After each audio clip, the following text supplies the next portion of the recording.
Hey, hello, this is Professor Game, where we interview successful practitioners of games, gamification, and game thinking who bring us the best of their experiences to get ideas, insights, and inspiration to help us in the process of getting students to learn what we teach. And I'm Rob Alvarez. I work at IE Business School Publishing, where we create interactive and engaging learning materials. Hey, Engagers! This is fantastic. Today we have Professor Richard Bartle. I'm sure you have heard of him before, but first of all, Richard, Professor Bartle, are you prepared to engage? I'm always prepared to engage. So let's do this. Professor Richard Bartle is best known for having co-written in 1978 the first virtual world, MUD, the multi-user dungeon, and also for his 1996 player types, the killers, socializers, achievers, and explorers, which has been it has seen widespread adoption by the MMO industry. In 2003, his book, Designing Virtual Worlds, is a standard text on the subject as well, and he's a very influential writer on all the aspects of MMO design and development. And in 2010, he was also the first recipient of the prestigious GDCOnline Game Legend award. That sounds amazing, Richard. Congratulations for that, even though it was a while ago. I'm sure that sounds pretty interesting. Yes, I'm more like a game myth now than a legend, but still. That's true. So, Richard, the first thing I always like to get into with guests is to get an idea of what their life looks like, or how their experiences get into their life. So, the first question is, what does a regular day with Professor Bartle look like? Regular day, that's probably one when I'd be teaching at the university, which I didn't do today, so today wasn't a regular day. But if I'm teaching, then what happens is I get up when I get up when the sun breaks through the curtains and wakes me up prematurely. It's always premature. Yeah. And if it's not the sun, it's some pigeons or something outside. But anyway, I wake up fairly early because my wife commutes to London, goes off there. Then after a bit, I head off to the university where I work, go into my office, switch on the computer and see if there's any mail I need to answer. If there is, well, doesn't mean I'll answer it, just see if there is any. Then I'll get my laptop and head off to the lecture theatre, where I shall arrive several minutes early, begin lecturing on time. If I'm lucky, there'll be some students there. Others may show up later on, some may not. Depends on if it's a 9 o'clock lecture, then maybe a fifth of them will be there at the start. Maybe another fifth might arrive as they stagger their way, blinking through into the daylight from whatever they did the day before. That will last a couple of hours. Then I'll probably have meetings with students, individual one-on-one meetings, supervisory meetings, where they come and tell me what they should have done last week but didn't. Or if they're too ashamed to do that, then they will develop some illness and tell me about that. I will read some academic papers, answer some of the emails I should have answered earlier. Then in the afternoon, I might have some more lectures, I might have some meetings, and then I'll come home and play computer games relentlessly until I go to bed. It sounds like a very, very exciting way to pass your day. I love it. It's riveting. Well, the good thing is that now students can't say with your homeworks that the dog ate it, because, the dog doesn't need a computer, right? Yeah, it's the digital dog. No, they just say things like, well, actually they don't, because we've got a submission system that they have to use, which is completely without mercy. So if they don't submit it on time electronically, then they get 0. And oof. Yeah, like 9 seconds late, 0. They can appeal, but some of them seem to think, well, I've got 8 weeks for this assignment. What are the chances that everybody else will be uploading it 5 minutes to the deadline? Well, pretty high. So there's going to be quite a big rush of uploads there, and if you're not on a fast connection, you may get some lag, and what do you know, 9 seconds late. So we do get people who submit late, even after projects that last months. They'll still somehow not manage to submit until a few minutes past midday. So I actually quite like this because it means that they can't harass me and say, please give me an extension. And then I look really bad when I say no, because now all I can say is, I'd love to give you one, but sadly, it's not my fault. I have to say, it was a while ago when I graduated, maybe 10 years ago. I was a computer science engineer. But that thing which you're saying right now, it just like literally brought me right into my studying days. It's like you have this project for like 2 months, and it's only maybe 3 days before when you say, darn, I better get to do this. And you spend 3 straight days up until like 1 hour before delivery. And if you're lucky, you'll have it 1 hour before delivery. Yeah, that's right. I mean, you can submit early, so you can submit a draft just in case you get hit by a bus or something. But a lot of students don't even do that. I mean, what are the chances that they're going to submit late? That sounds fantastic. So, Richard, the first question I would like to know is, and this is a complete spin from what we've been talking about. This is what I'd like to call the story of your favorite failure. Sometime when you were maybe creating a game or something for your class, and that actually, is a big failure. But of course, from failure, and that's something that we all learn from games. Failure is not final or fatal. And there's many things to learn. So I would like to hear that story of a failure that set you up actually maybe for future success or a lot of learning from it. Well, all my failures have been failures that I have learned from, but not necessarily to my advantage. So I've learned things like I should have taken that job rather than that job. If I had taken that job, I would be sitting here on my yacht answering this from the south of France somewhere, or in the Mediterranean, but I didn't take that job. I took this job, and because I took this job, I'm sitting at home with a pair of headphones on. Now, those tend to be my kind of failures. This guy looks really good. He's smart. He's clever. Let's form a company with him. And he is really good, and he is smart and clever until he goes mad and shoots himself. If only I were joking. And those are the kind of things where you think, okay, well, I shall learn from this in future. It hasn't actually come in useful because I've never formed a business partnership with somebody who had bipolar disease since then. But maybe because of that, you didn't do it again. Well, it could have been, yes. But in terms of games, there are some things that I knew I was doing wrong at the time that I did wrong deliberately in order to show that I was right. They were wrong, if that counts. Yeah, for sure. Yeah, well, when I was developing the game Mud User Dungeon that you mentioned in the introduction, players kept telling me they wanted a particular type of character class that was all to do with killing. A berserker or something like that, and I knew it wasn't going to work, and it didn't fit my vision of what Mud was like.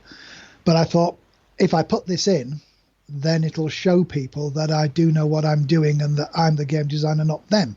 So I implemented it faithfully, but everything I put in, I surrounded with in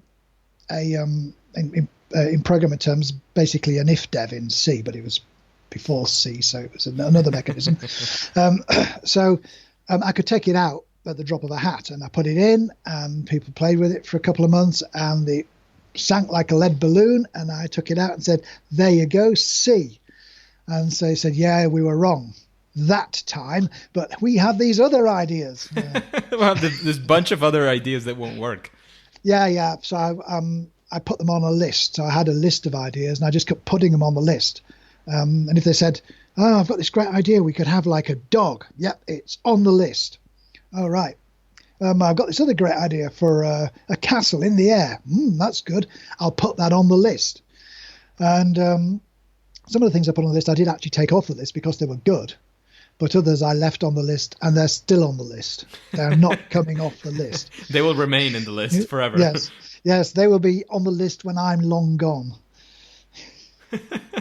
So that's a very interesting approach. I like the fact that you let the maybe not the game fail, but the idea fail by itself to show other people why it was not a good idea. So I really like that approach. Have you used perhaps that kind of methodology, so to speak, in a classroom? Well, I usually like to give students enough rope that they can hang themselves. Yes, and then I can, exactly, and then I will show. Well, this is how you should have done it. But no, I mean, I don't like to humiliate students. Oh, certainly. Not much, anyway. So if I do, I warn them. Look, this is going to be embarrassing, but it's only for 5 minutes, and don't worry. And so that'll be all right. It'll be okay. You'll survive. Yeah, you'll survive even if I won't. Or I say I'm going to go through embarrassing everybody in the class individually, but it's anonymous, so no one's going to know who I'm embarrassing. I won't know who I'm embarrassing, but you'll know. So I get them to do things like write a review of a session playing a game, and then I'll just read it out and mock it all the way through. The class love it, and they do learn from it. But when it's your turn, it's a case of, oh dear, what's he going to say about this? So, yeah, I mean, when you implement skills in games, you can have people learn skills either by doing something successfusly or by failing. So if you want to learn how to I don't know, sneak around, then you can either say, well, try and sneak from here to here, and if you succeed, then your sneak level goes up. Or you could have somebody try to sneak from here to here and fail, in which case they get into combat or something, but as a result of the failure, their sneak level goes up. So there's two ways you can do that: by letting them grind. This is I'm going to learn how to poach eggs. I'm going to go out and buy 100 eggs, and I'm going to poach them one after the other until I can poach eggs. That's grinding. You just keep doing it until you're an expert like that. But the other way is I'm going to learn how to poach eggs. I'm just going to try making eggs. And once I've had a few failures, I'll learn from that. I'll be able to make them better. And you probably won't need 100 eggs to do that. But you won't be wanting to eat most of the first ones. So it's that sort of approach. You can, and that's how you would implement skills in games, and that's kind of how you can implement skills in real life. It's grinding or learning from failures. Love it. I absolutely love it. I was thinking that you would go in a similar direction, and that's how I wanted to dig a bit deeper, and that's lovely. I think. And we've mentioned this in the podcast with past guests as well, that failure is something that gets a very bad name, but it's actually very useful for many, many key learnings in life and in education and in many, many places. So it's something that I love to talk about. Yeah, but it's not great if the consequences of failure are too high. Yeah. Things like I wonder if I would do my examination better if I did no revision. I'll experiment. No. Don't do that now. Just trust what other people have told you. Yeah, that's what games are fantastic for, because there you can fail and you can just try again. You can start over, even if you start from the first level over again, like for example, in Mario. You can always try again. There's always another chance. Yeah, I wish I could have saved my life at some points and then gone back and reloaded it, but still. That would be a fantastic skill to have in real life. Yes. Especially if I remembered what I'd forgotten, like, what was the lottery ticket this week? Maybe I'll just go back to the previous sale and save and buy that number. Yeah. That would be fantastic. But Professor Bartle, I would like to shift now into, instead of going for the failure, actually going for a big challenge that you've faced in when creating games or in your classes, and that you've actually overcome. How would that story look like? things I've overcome, big challenges I've overcome. Yeah, for example, in creating a game or in your classes, and had a challenge with your students. You didn't know how to do X, and you said, well, what about if I try Y, and gets you there. I don't know, just any success. Well, success is... MUD is a fantastic history of success. Well, MUD is, yes, but that wasn't just my success. I wrote that with a friend of mine, Roy Trubshaw. He started it, in fact. So that would count as a success, but whether it was a challenge is another matter, because we knew what we wanted to do and then we did it. The challenge was just putting in the effort. Challenges which we didn't, or I didn't know what to do about, and then had to learn or concoct solutions on the spot. And those are few and far between. Mostly those have led to failures rather than successes. I mean, that's true. But when you started saying that MUD initially, you already knew what to do. But getting to know what you want to do and what you have to do is not an easy task. And maybe when you're already there, and when you got to that level of knowing, how to get there, it might sound easy for you. But when you're on the other side of the fence, you say, "Wow, that's fantastic!" And well, yes, but the other side of the fence doesn't know the context. With MUD, okay, this was 1978, back in when dinosaurs roamed the internet. And they still do in Chrome for sure. Yeah, well, this was we didn't even, it wasn't even called the internet; it was ARPANET back then. An advanced research project agency. That was the closest thing we had. So Roy and I were making a game world. We're basically making a world, a virtual world. We were doing it in text rather than graphics because there weren't graphics. We didn't have graphics. We had teletypes, so printing things out on paper very slowly, slower than we can type.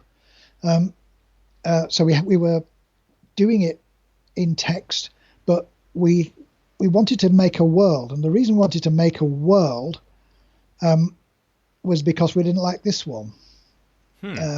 With this one here wasn't fit for purpose. It's fit for purpose if you come from the right background, if you've got the right, well, in Britain anyway, I don't know how it is elsewhere, but if you've got the right the house you live in, or the right accent, or you went to the right schools, those kind of things are... that they determine your life in a very major way, for sure. Yeah, you've got no say over it. And but Roy and I were lucky that there was something else that we had no say over, and that's that we were both very clever. Now, people can't help a lot of things in life. I can't help what sex I'm born or anything like that. And we didn't like the way that the real world judged you based on things over which you had no control. Things, they weren't looking at your strength of character. They were looking at you and saying, well, you're from the working class background, in my case, East Yorkshire, in Roy's case, Wolverhampton. And when you're an angry young man, you get many ideas.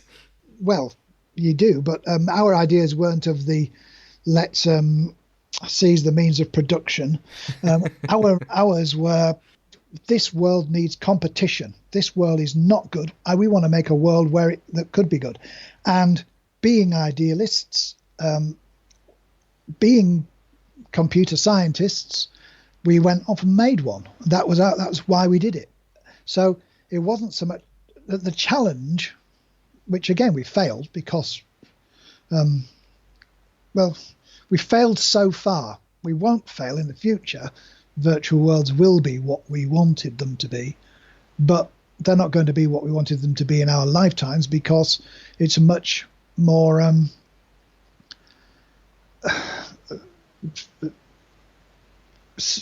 it's much harder to get people to understand what virtual worlds are about once they've played them as games and just see them as games than what they were intended to be, which is places that you can go to and be and become yourself. You still do that in a virtual world, but you don't do it as like how we were. Yeah, you were intending something different for the virtual world. You were intending people to live there, basically, in a way. Well, not to live there. I mean, in a way.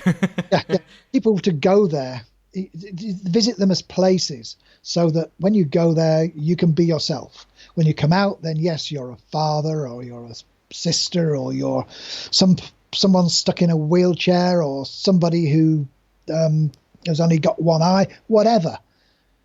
Whatever life's dealt you in real life, and people teaching you with pity or contempt or disdain or anything else, in a virtual world, it's where your mind can go, and then you can construct yourself, your body around the mind.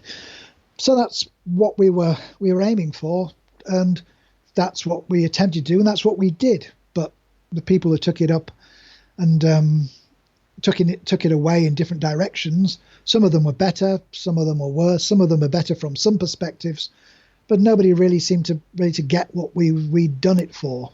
And that's a disappointment. So that's why, yes, it might have been a challenge, but it wasn't. It was a success, but currently a failure. But in the end, it'll be a success. I'm sure it will. There's many things that are going in that direction, and technology is aiding many things to get to happen with, I'm just naming VR and AR and those things because it's the way they're called right now, but AI and all these things that I'm sure you know better than I do. Well, yeah, I wouldn't say VR necessarily, because VR brings in too much reality, as in at the moment. In VR, yes, there's a physicality to it, which is in the real world. Things like voice and so on, they aren't mediated, so that if I speak, then you hear my voice, you don't hear my voice mediated through a voice font to sound differently how I want it to sound.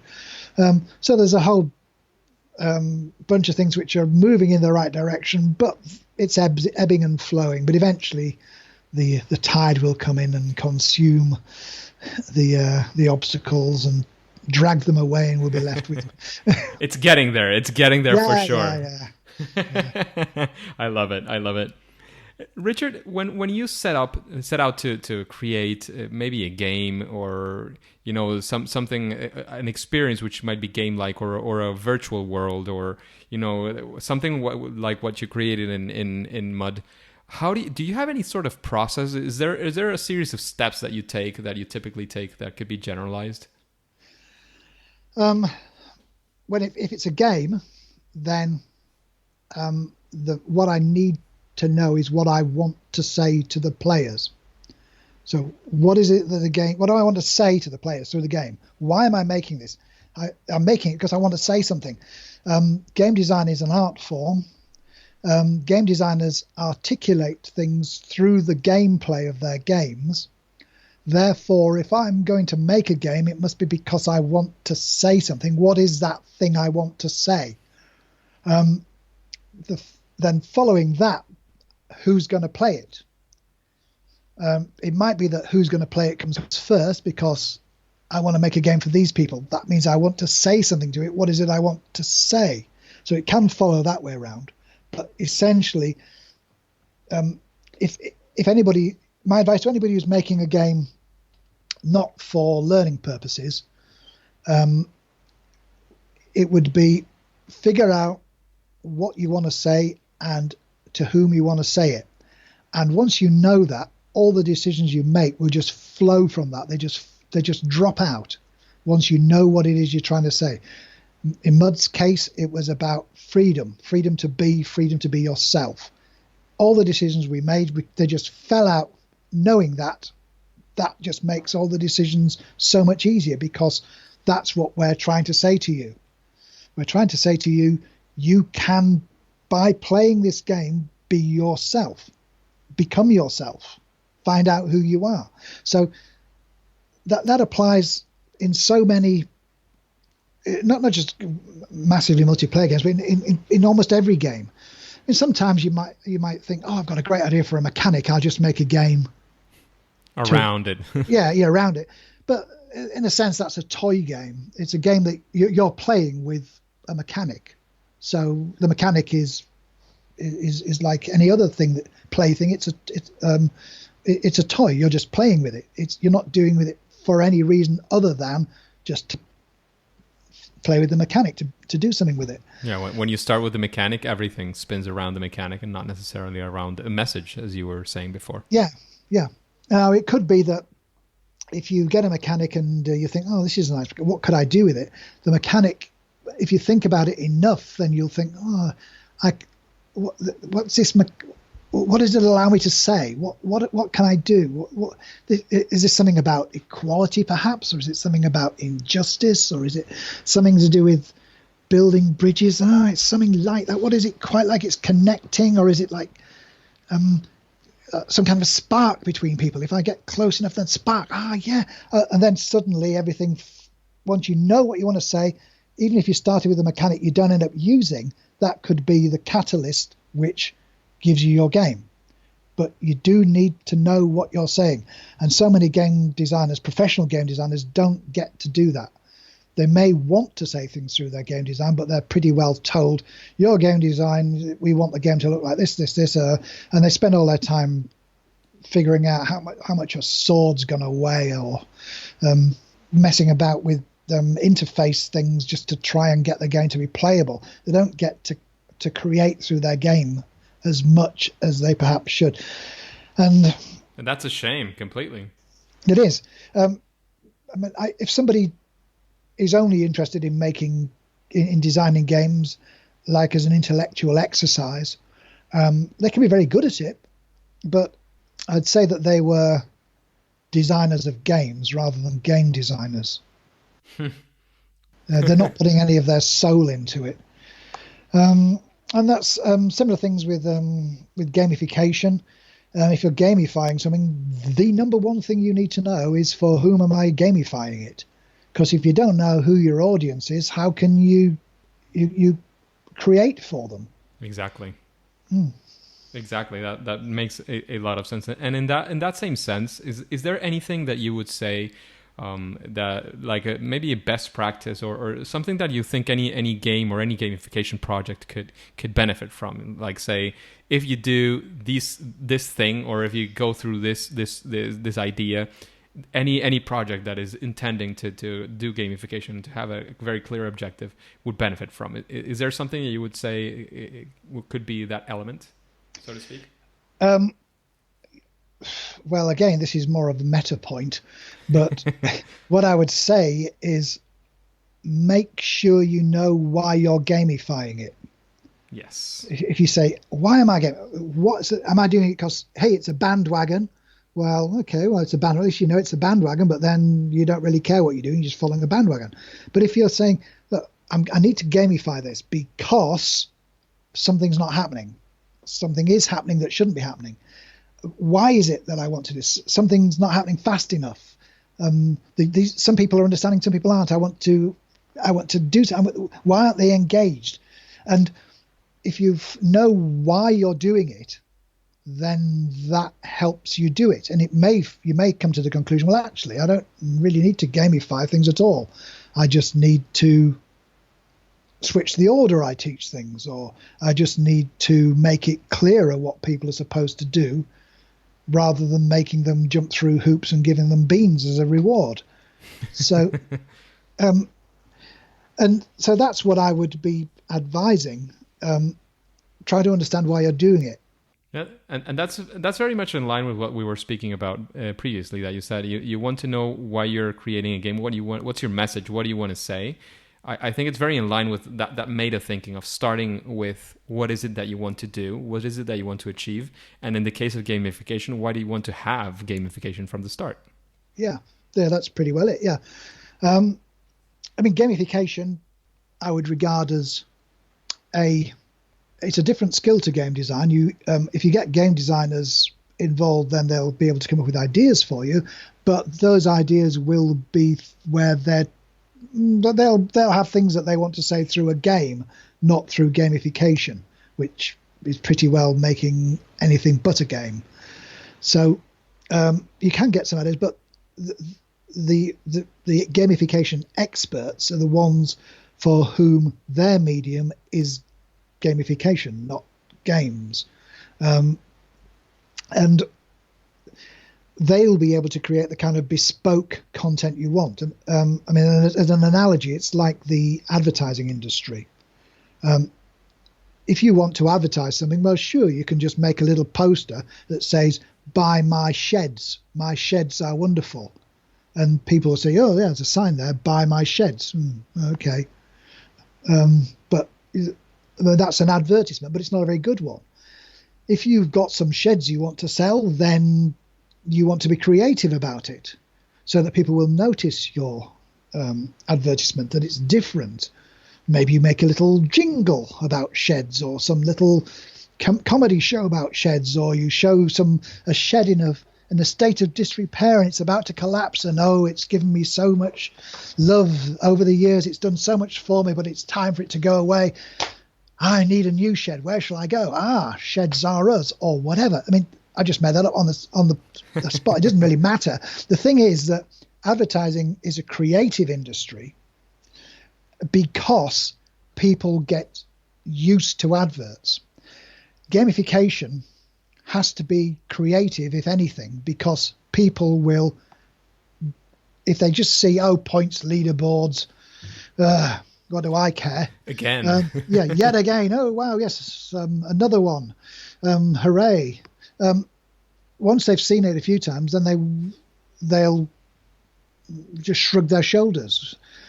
So you need to be creative. You need to create bespoke content, and that's where creative gamification would come in, and that's where the people who are in gamification for the long term, rather than the people who are here today, gone tomorrow, onto the next bandwagon. Quick buck. Yeah, that's where they will become valuable beyond what they are at the moment, because they will have those skills. I'm happy to say that in many ways the bandwagon of gamification is pretty much passed as a bandwagon, as a hype. I mean, that has the good thing that exactly what you were saying, the people that are there just to make a quick buck and then get on to the next bandwagon are mostly, I mean, not completely, but mostly are starting to get away from the industry and going into, saying that they're now doing AI and machine learning and VR and AR and all these things that, they're again just jumping into a bandwagon and saying we're doing this. Yeah, I'm giving a talk on AI and computer games tomorrow in London. So very much in line. Yeah. Make sure the bandwagon's still there. Well, I've been doing artificial intelligence. That's my PhD's in artificial intelligence. So I've been doing that since the 80s. So about time the bandwagon got to us. It arrived finally. Yeah, not for long, but don't let the Terminator come in. Richard, what would you say is your favorite game? You're talking about your day including games in the afternoons, but maybe your all-time favorite, your current favorite, whatever you want to get into. All-time favorite game, Dungeons and Dragons. The RPG. Yeah. For sure. I did to be honest, and this has come up, like, it's probably the third or fourth time it comes up, and I always say the same thing, that I never got to play the RPGs myself, like Dungeons and Dragons, and I did have a couple of friends who were into it, and I never quite got excited about it, and now I'm kind of regretting it. One of those ideas that you said, I took this job and not this other job. I didn't get into the RPGs, and I'm kind of regretting it now, because finding a group to do an RPG when you're married and have a family, etc., it kind of gets a bit harder. Yeah, finding the time. The thing is that I'm a game designer, so what I like about games isn't necessarily what players like about games. But what I liked about Dungeons and Dragons was that designing was part of the play. Yeah. So for me, I did like playing the games. That's quite fun.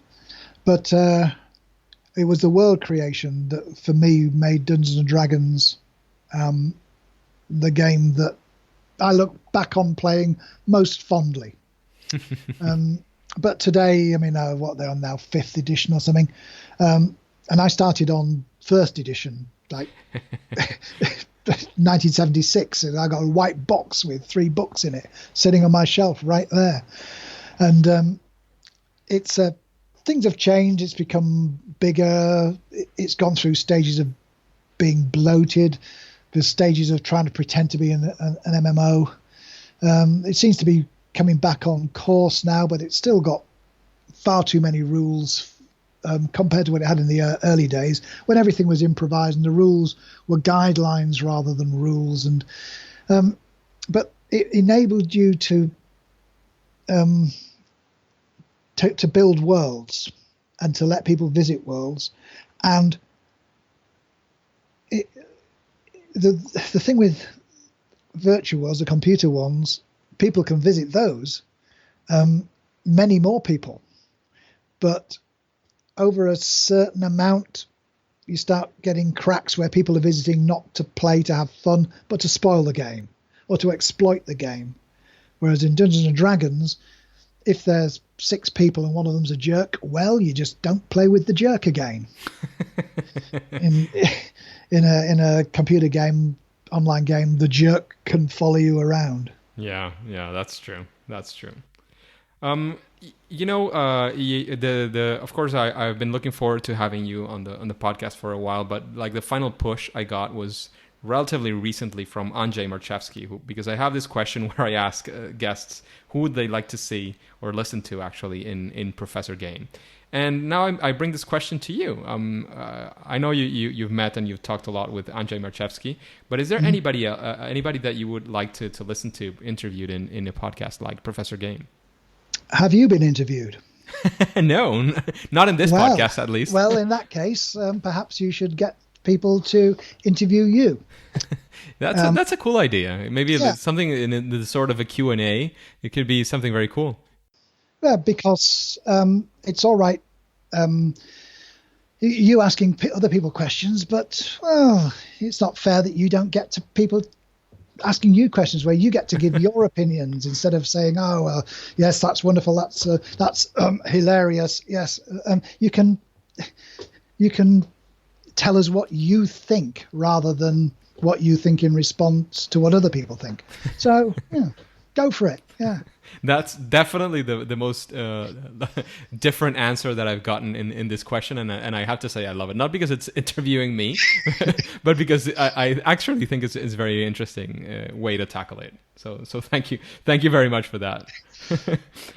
Is there also a book that you would like to recommend to people in this podcast? Especially think that there's many people thinking about games, gamification, how to implement that maybe in their classroom. It could be K-12, higher education, maybe even people who are into training. Is there anything that you would like to recommend to such an audience?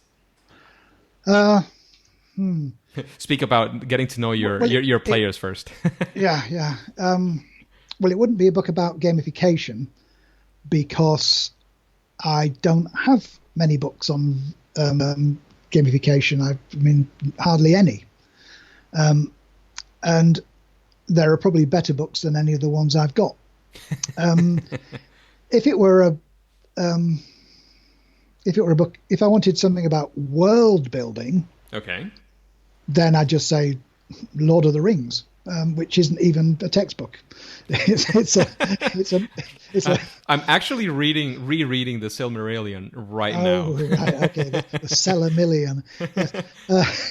But if you want a textbook, then if you want one that's actually straight down the middle, this is a good textbook for learning game design, as opposed to things like game production and so on.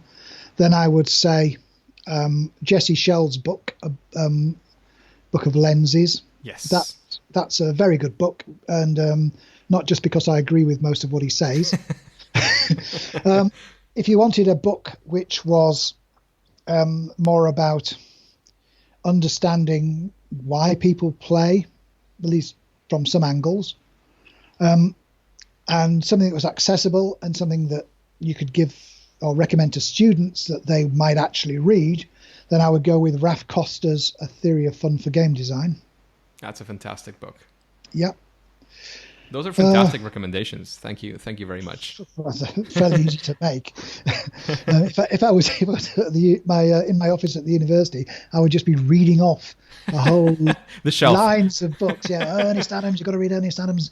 I mean, I'd just be going through them all. But for people, it depends on what I want to learn.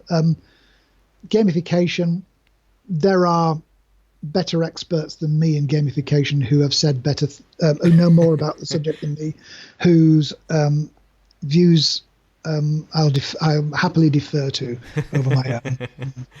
Of course, all of these books would have to join your book in our libraries, the Designing Virtual Worlds, which would be a fantastic addition to anybody who doesn't have it. Like myself, I have to say I haven't read it yet.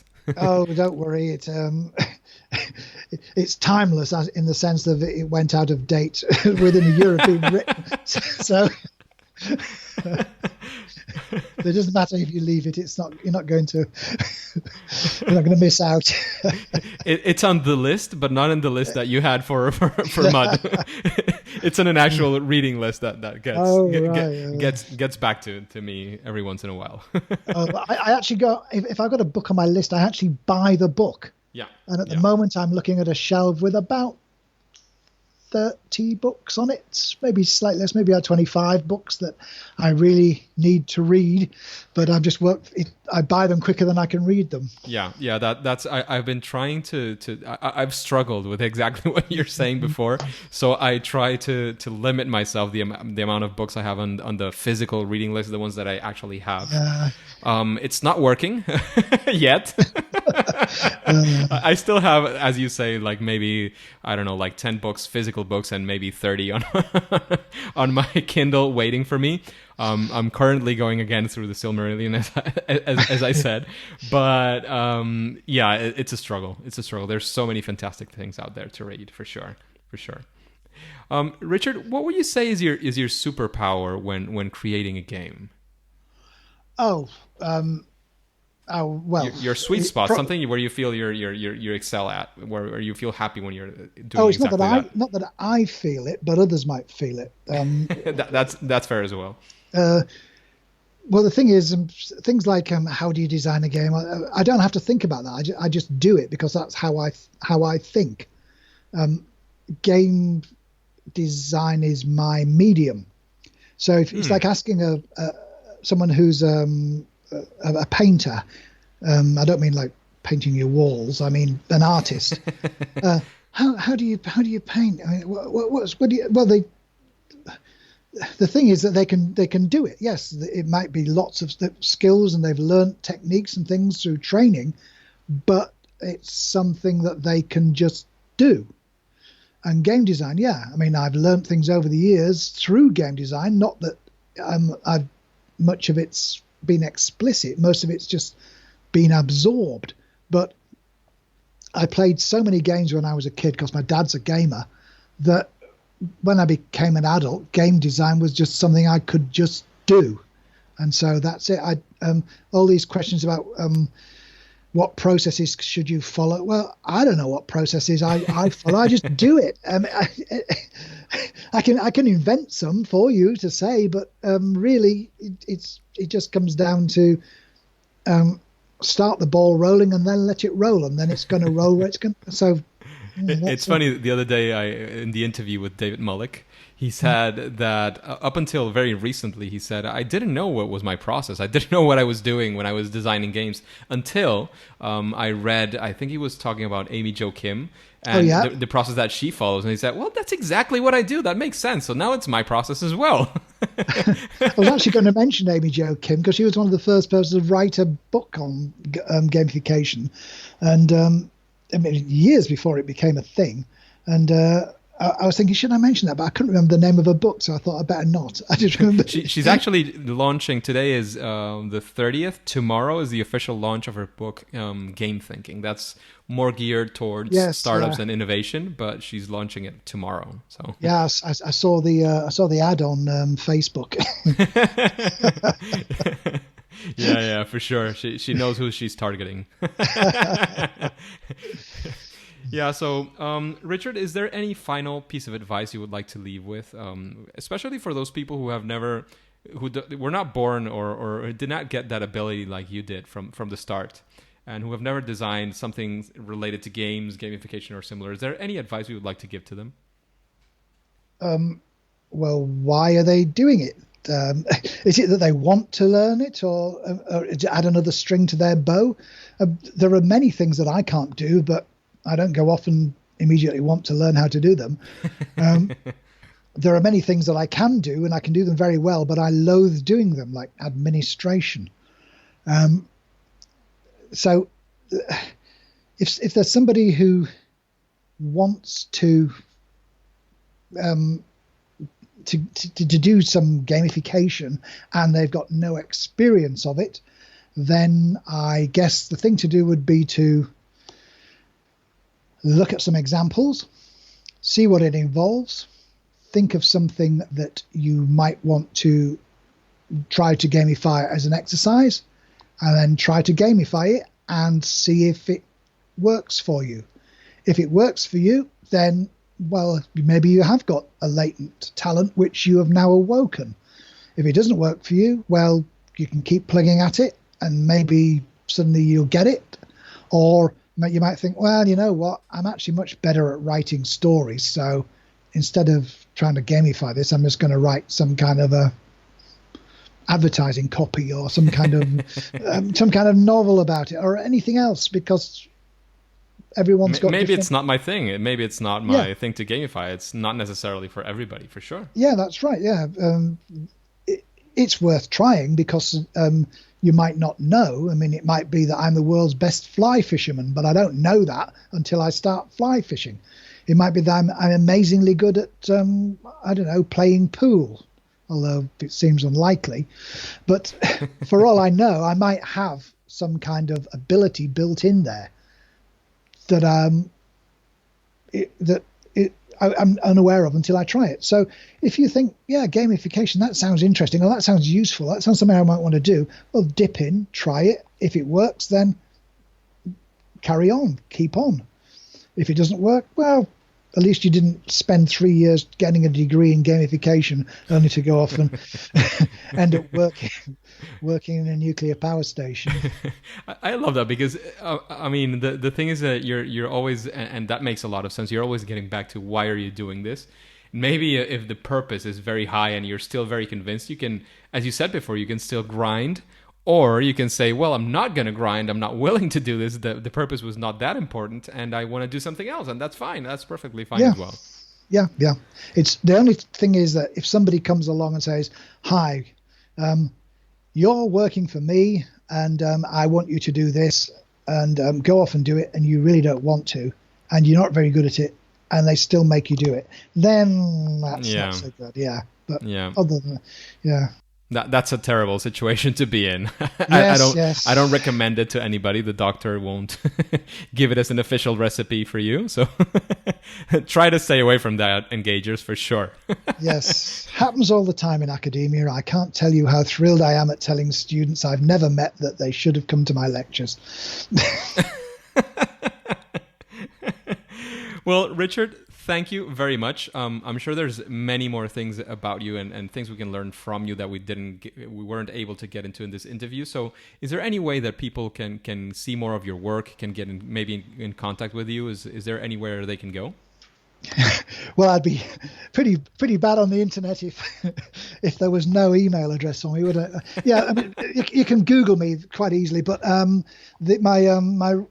main email address is richard@mud.co.uk, or if you want to be more academic-y, then you can email me at my university address, rabartle@essex.ac.uk. I've got a website which you can find if you look, and then you'll see, this is what websites looked like in 1997 and have never been updated since. But yeah, I mean, that's mud.co.uk. Fantastic. Thank you once again, Richard. This was a fantastic experience. I'm sure the engagers will get a lot of ideas and inspiration for whatever it is they want to do. And even if what they want to do is not do gamification or not do game design, because that could be a thing as well. And that makes sense. If it doesn't make sense for you, you just maybe try it and maybe then decide not to do it. So that's a very key learning I say you could also take from this episode. And again, thank you very much for all those insights, all that experience that you brought into this podcast. And it's time to say it's game over. Well, bye-bye. Game over. Hey, Engagers, it's fantastic to have you around. I hope you enjoyed this interview with Professor Richard Bartle. And you have to know, this podcast makes sense because we have you, the Engagers. So let's connect on Twitter. That way you can let me know, more questions, new guests that you would like to see in Professor Games, any doubts you have, any struggles that you might be having on your gamification journey. So you can just reach me on my Twitter account going to professorgame.com/Twitter. That will lead you directly into my Twitter account. So let's get the conversation started. I'm always sharing content on gamification and especially around education. Hey, don't click continue yet. Do you want to know who is Gustavo Tondelo from the University of Ontario and what he's been doing to implement gamification into his classes? Then you have to listen to the next episode of Professor Game. See you there.